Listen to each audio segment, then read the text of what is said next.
बोलो जयकारा बोल मेरे श्री गुरु महाराज की जय। मुखो कोई चक्रवर्ती सम्राट अगर चाहे कि मैं श्वास खरीद कर अपनी आयु बढ़ा लूं, तो ऐसा असंभव है। श्वासों की दौलत बेशकीमती है, यह किसी भी मूल्य पर खरीदी नहीं जा सकती।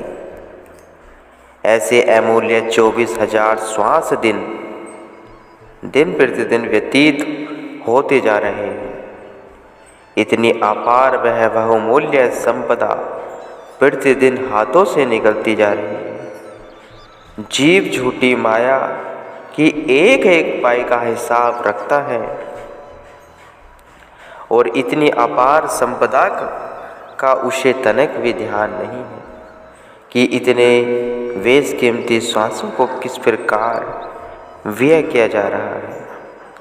इनके बदले में कौन सी वस्तु संग्रहित की जा रही है।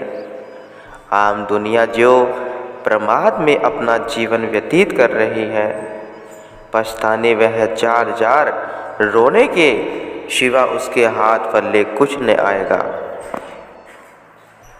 करणो हुतो शु न कियो परियो लोभ के फन, नानक शमियो राम गयो अब किहु रोवत अंध। सतपुरुष सचेत करते हुए फरमाते हैं, तुम्हें संसार में आकर जो करना चाहिए था वह तुमने न किया, क्योंकि तुम लोभ के जाल में फंस गए हो। वह अनमोल समय तो व्यतीत हो गया है। हे अंधे प्राणी, अब क्यों रो रहे हो। समय का घड़ियाल तो तीव्र गति से चल रहा है। पलक झपकते ही बचपन के बाद कब यौवन और वृद्धावस्था आ जाती है, कुछ पता ही नहीं चलता। जीव हर पल मृत्यु की ओर अग्रसर हो रहा है। महापुरुष जीव को चेतावनी देते हुए बार बार समझाते हैं, फरमाते हैं कि शरीर, धन, यौवन तो धीरे धीरे चले जाते हैं। राम के नाम का भजन नहीं किया और विकार युक्त कार्यों को करते करते काले बालों वाली जवानी रूपी रात्रि से सफ़ेद बालों वाली वृद्धावस्था रूपी प्रभात हो गई है।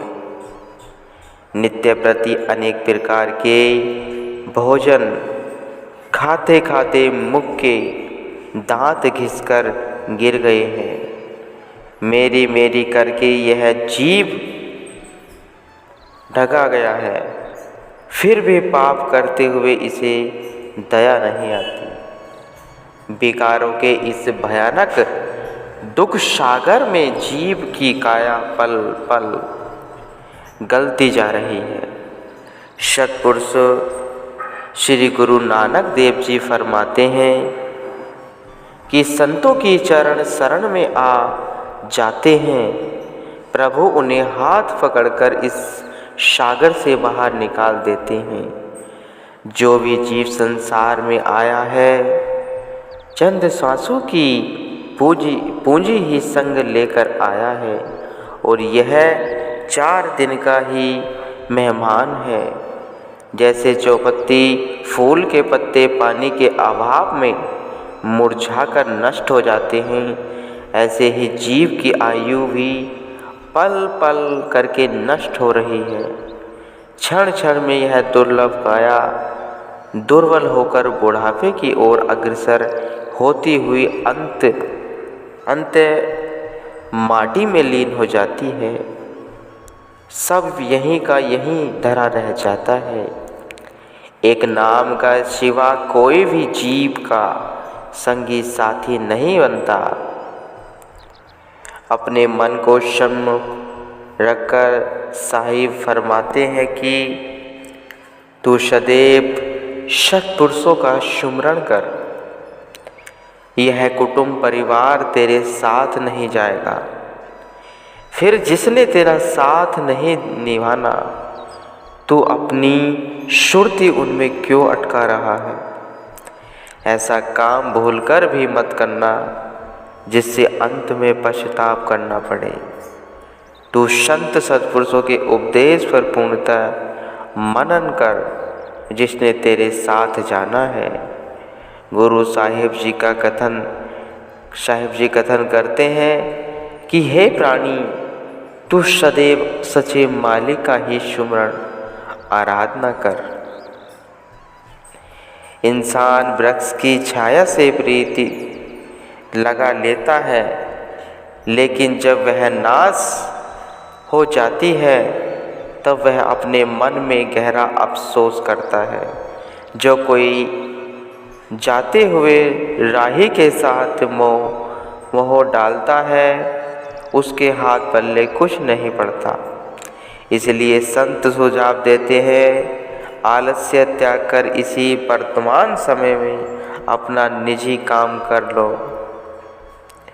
एक सेठ ने अपने नौकर को बाजार से कोई सामान लाने के लिए भेजा।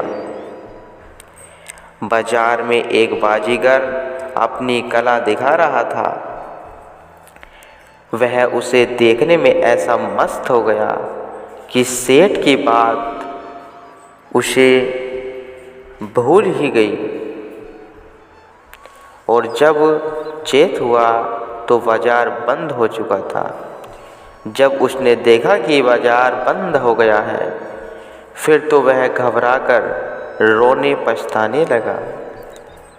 परंतु अब क्या हो सकता है, उसे सामान के बिना ही खाली हाथ सेठ के पास आना पड़ा। सेठ ने नाराज होकर उसे नौकरी से निकाल दिया। अच्छी नौकरी हाथ से गवा कर वह दर दर की ठोकरें खाने लगा। इसी तरह हमें प्रभु ने इस संसार रूपी बाजार में सच्चे नाम रूपी सामान लेने के लिए यह मनुष्य शरीर दिया है। अगर इस शरीर को सांसारिक झूठे धंधों जो बाजीगर के बाजी की तरह है में गवा कर प्रभु के हुक्म को भुला दिया तो नीच योनियों में भटकना पड़ेगा। इसलिए तनक भी प्रमाद न करो, नहीं तो ऐसा हाल होगा जैसे कि एक गीदड़ का हुआ था। एक गीदड़ सर्दी की रात में जंगल से भागकर एक गांव में किसी हलवाई के चूल्हे गर्म राख में आकर बैठ गया और बहुत आनंद अनुभव करने लगा। रातें बीती तो भोर का उजाला फैलने लगा। आलस्य के मारे वह गीदड़ सोचने लगा कि अभी थोड़ी देर और आनंद ले लूं, फिर उठ जाता हूँ। ऐसा सोच ही रहा था कि हलवाई भट्टी कर्म करने आ गया। आकर उसने देखा कि वहाँ गीदड़ बैठा है तो एकदम डंडा उठाकर उसके सिर पर दे मारा। गीदड़ चीखता हुआ भट्टी से बाहर निकला। अभी वह दौड़ने ही लगा कि गांव के कुत्तों ने उसे देख लिया और उन्होंने इसे चीर फाड़ कर मार डाला। आलस्य करने के कारण वह अपने प्राणों से हाथ धो बैठा। ऐसे ही जो जीव इस संसार में थोड़े वह मिथ्या क्षणिक सुखों की महा आनंद का स्रोत समझकर उनमें सुरती फंसाकर भजन करने में आलस्य करते हैं, उन्हें भी यम का डंडा सिर में लगता है और वे काल के हवाले हो जाते हैं। सभी संतों महापुरुषों ने अपनी वाणी में फरमाया है, सुंदर यह औषध भलो भजी ले सृजनहार, जैसे ताते लोह को लेते मिलाए लुहार। काल करे सो आज कर, आज करे सो आब, पल में परलय होएगी बहुरी करेगा कब। परम संत श्री कबीर साहिब जी बार बार फरमाते हैं, भगवान श्री रामचंद्र जी के वाणों की बौछार से आहत महाबली रावण का शरीर मृत्यु शैया पर पड़ा था। भगवान राम ने अनुज लक्ष्मण जी से कहा, रावण वेदों का ज्ञाता वह प्रचंड पंडित था, आप उसके पास जाकर कुछ ज्ञान प्राप्त कर कर आओ। लक्ष्मण जी रावण के पास गए और हाथ जोड़कर उनसे कुछ शिक्षाप्रद कहने के लिए प्रार्थना की। रावण ने कहा, आपने आने में देर कर दी है, अब तो मैं कुछ ही पल का मेहमान हूँ, फिर भी मैं एक ज़रूरी सीख यह देता हूँ कि कभी भी आज का काम कल पर मत छोड़ना। समय बहुत बलवान है, मैं अपार शक्तियों का स्वामी होते हुए भी कुछ एक अच्छे कर्मों को सदा कल पर टालता आया। आज मेरे प्राण पंखेरु हो रहे हैं। सत्पुरुष भी यही कथन करते हैं कि आलस्य वह गफलत को त्याग कर पुरुषार्थ करो।